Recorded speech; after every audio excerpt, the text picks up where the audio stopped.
Hey y'all, Patrick here. Hope you guys are doing amazing and welcome to episode 16 of Show Me What You Bass.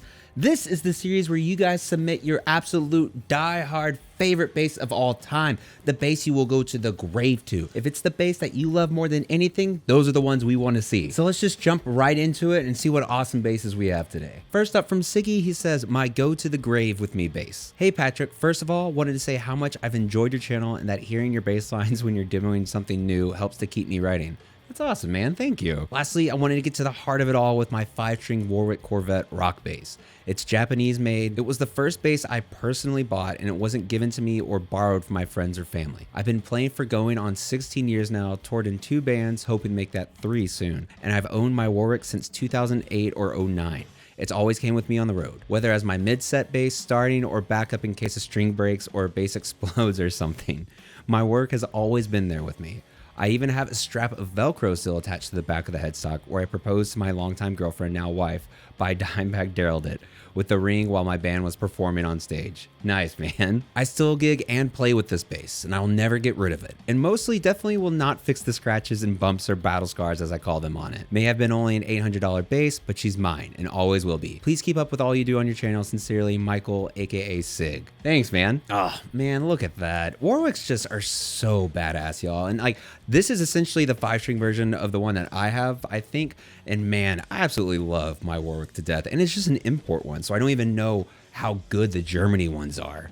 But man, this is also an import one. Looks amazing. I love the battle scars on it too, dude. Come on. Next up from James, he says, Desert Island Bass. Hey Patrick, apologies for the poor lighting / lack of stand, long story. So this is the 7th bass I've gone through, but it's been an absolute monster ever since I got the vintage V4 Wilkinson pickups, tuners, and bridge, Graphtec nut, I believe. Never been disappointed in any sound I've gotten out of it. Really into the series, greetings from England. Cheers from Texas, man. Ooh, look at that. So I've never played a vintage brand before, but I've always heard really good things about them. And I also just love that this is just that entirely blacked out body, but with the maple board. Oh. Next up from Christopher, he says, my bass. Hello there. This is the bass that I spend my driver's license money on. When I turned 22, my parents gave me half of the money for the license or something that I liked, but mainly for the license. They were hoping that I would do the right thing. Surprise, I got a new bass. It wasn't the smarter thing to do, I know. Anyway, here's my vintage V96 early model, all original. It's not the best bass I've ever played, smoothest, fastest, loudest, or anything. It's just a bass that was sitting too long on the store. It doesn't even sound like a Music Man, but it's a good reminder of a good lesson. I can't even sell it because it's not worth it. My parents would say I didn't stick with it, but it's still a good bass that I use in my band a lot. Cheers. Ooh, nice. And man, 2 vintage basses in a row? That's, nice. Man, I really like that color too. That burst is really cool looking. And again, vintages, I've heard a lot of good things about them. Next up from Duke Nuke, he says, fretless Fender jazz bass. Hey there, Patrick. Before I start rambling about my bass, I just want to say thank you so much for doing what you're doing, man. Even if your content on YouTube isn't the most popular, it's always enjoyable to me and never falls flat. I appreciate that, man. Anyways, this is my Fender jazz bass, which got modified to be fretless. It's really good for tapping, but it sounds pretty bad if you're gonna slap on it, but fingerstyle's okay. Ooh, nice. Man, I wonder if this is that Squier jazz bass. It's like the active something. I used to have one of those and it was a wicked sounding bass. This one looks really good too, very like Jocko. Of course, with you turning it fretless too, very Jocko. From Patrick, he says, my number 1. Hey Patrick, I'm Patrick too. No, this is Patrick. Nice, man. This is my Washburn Hammerhead RB2502 prototype. A few years back, I needed a 5-string and walked into my local shop. Found this bad boy and immediately fell in love with it. What I didn't know was I bought a prototype bass for $380. The Hammerhead basses have a copper plate inside of the headstock, but this guy has it on the outside. It also has this insanely hot pickup set and really unique bridge. The body is really undersculpted compared to the production models. The neck plate has a generic Washburn plate with the wrong name on it, so they didn't know what it was. But I played hundreds of shows with this bass and it can literally do any style with the active preamp and buttery neck. This thing screams, and I've since bought 2 production models. This guy will always be my all-time favorite. Let me know what you think. Ooh, look at that. Man, I've never actually played any Washburns before, but the fact that you got a prototype bass for $380 is like pretty sick, man. Ooh, they're also like, Washburns kind of remind me of quartz in a way, if that makes any sense. That looks really good, man. And I really like the contouring on the back of the body right there. God, that looks slick. From Ross K, he says, the meanest / most baller P base there ever was. Hey Patrick, Ross here, love your videos. I got this base back in 2015 for around 500 bucks. It's a parts base that has all Fender branded stuff, not sure of the year. The precision pickup on this thing sounds massive, and the active EQ is pretty insane as well. My favorite thing about it is all gold hardware. I got a soft spot for those paddle tuners, but the gold bridge, knobs, and string tree aren't bad to look at either. Also, the finish is such a dark blue, it almost looks black unless it's under good lighting. This bass has survived so many beer and blood splattered house shows. It's definitely going to the grave with me. I absolutely love that, man. Ooh, look at that. Man, you aren't kidding about that gold. That just pops. Huh, okay. I'm digging that gold like a lot. Overall, I would definitely say that's a pretty good deal for 500 bucks. Next up from Josiah, he says custom punk inspired bass. Originally a Yamaha RBX, I think. Bright pink with blue splatter, punk doodles, neon blue strings, stock bridge, pickups and neck, camo strap with buttons. It's named Punkadelic. I enjoy it, but people give it hate. Oh man, come on. This is great. I definitely understand the Punkadelic name. I love it. I also love the little bong that you drew on there. I love that. That's nice. And also the knobs are bottle caps. That's so fun. I love that. Man, just look at all these drawings on here too. That's badass. That's so cool. I can see why people will give you hate for it, but come on. That's got so much character and so much personality too. I absolutely love that. Next up from Bilal, he says, discontinued Ibanez. Hello, Patrick. Big fan of yours here. Love your reviews and the rest of your work. Thanks, brother. I appreciate that. The bass that I cherish the most is an Ibanez BTB 700DX. This model, as well as all the other 4-string BTBs, have unfortunately been continued by Ibanez, at least at the time that I received this email they were. I know you don't like how they look, but I absolutely love this one, especially its finish and how much room such a wide neck provides. But mostly I love it because my mother offered it to me for my 20th birthday, so I always think of her when I play it. Oh, dude. I'm a sentimental person, so like, I feel that. For a time, I put stickers on it to lighten it up, but I went back to natural recently, and I like it better like that. Ooh. That is cool looking. I love the whole look of this bass, man. It looks good. Also, the EMGs on there sound amazing, I bet. While I'm not a huge fan of the looks of the BTB series, like it's one of those things where every time I hear a sound clip of it, you can't deny how full and thick it sounds. From Jari, they say, show me what you bass. Hello, this week I modded my Fender Squier Precision bass. It had a maple neck and alder body. I changed the stock tuners to Hipshot HB7s and a BT7 D tuner. I got Dunlop dual strap locks, EMG Geezer signature pups, installed a volume and kill switch from EMG, and a Godo style vintage bridge, slots and hardtail, and Elixir 45 to 105 nickel round wound strings. I based it on a bass that Juan Alderete from the Mars Volta Marilyn Manson made a few years back. I've become a huge fan of his, and when I got it, I just had to model it after that one. I absolutely love Juan and his bass playing, man. It's not entirely the same. Bridge, kill switch, pops are different, but close enough for me. Killer sound. Yo, it's simple, but man, if it's got that tone that you're looking for, that's all that matters. I also love that you just went ahead, took out the tone pot, and put in that kill switch. That's so fun, dude. Next up from Colton B, he says, the bass. Hey Pat, hope you're doing great. Today I have an old tank to show off. I haven't seen many old basses, so I thought I'd share mine. It's an Ibanez MC924DS. Ibanez has great names, I know. Musician from 1981.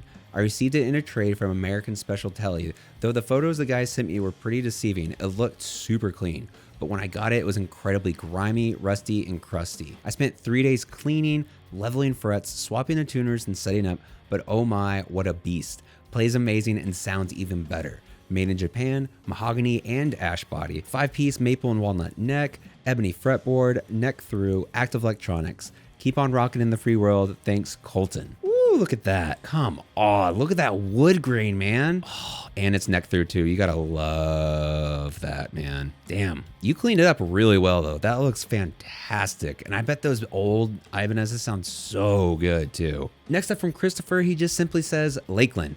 Hey, I thought I'd join the fray. I've owned a ton of basses over the years all across the price spectrum. Over that time, I developed a love for Lakeland. I've had the US ones and the Skylines, all great. This one is a Skyline, but it's easily one of the best basses I've ever owned. It's a limited run, so it's metallic black with an ebony board and abalone block inlays. Has an ebony board, I use it for all my love and recording work. The best thing about it is that it's so affordable compared to the US models. If it gets stolen or breaks, it's easily replaced. Also, I don't feel the need to be protective of it. It's a great workhorse. The only customization I have done is the pickguard and chrome knobs. Ooh, yeah, she is slick. Look at that beauty. Yeah, I love those inlays, dude. That looks so good, especially with that pickguard. And I haven't played a Lakeland in so long. I used to have a import Lakeland like the Skyline that was an awesome jazz style bass that had this matte black finish. I kind of regret selling that one. It looked really good, sounded really good. Didn't care for the Bartolinis in it though, but I could have easily replaced them. From Thomas P, he says, Fender Precision Light 1997. Hey Patrick, adore your content, man. Here is my 1997 Fender Precision Light made in Japan. Sounds like a Spectre running both pickups. Yo, what? Super light, hence the name, super small. 22 frets for extra range, paid about 500 Australian for this beast, which is nothing. She's road worn, but still holds the low end, much like her newer counterparts. All the best, stay safe. You too, brother. Woo! Look at that finish. That's an absolutely gorgeous bass, man. Also, I bet with that humbucker as well as the P bass sound, yeah, okay, I guess it could possibly get that Spectre sound, but man, that is so wicked looking. From Eric, he says, hey Pat, I'm Eric, a Filipino from New Jersey. This is my Sterling Ray 24 bass that I customized this past weekend with real rust finish. This is my third bass that I let to rust. I stickered a skateboard grip tape on the pickguard and on the knobs plate. Peace. Okay, so we got like the Sterling, that's cool. Oh, now I get the rust thing. I like that. That's really weird, but really damn cool. Oh, and these are the other ones that you've rusted. How? That's really interesting. Not something I've ever even seen before, I don't think, but man, that is super rad. My only thing is putting grip tape over the pick guard as well as the control plate. I feel if you just hit it the wrong way, you are not going to be a happy camper. From Carlo, he says, showing my bass. Hey Patrick, awesome initiative.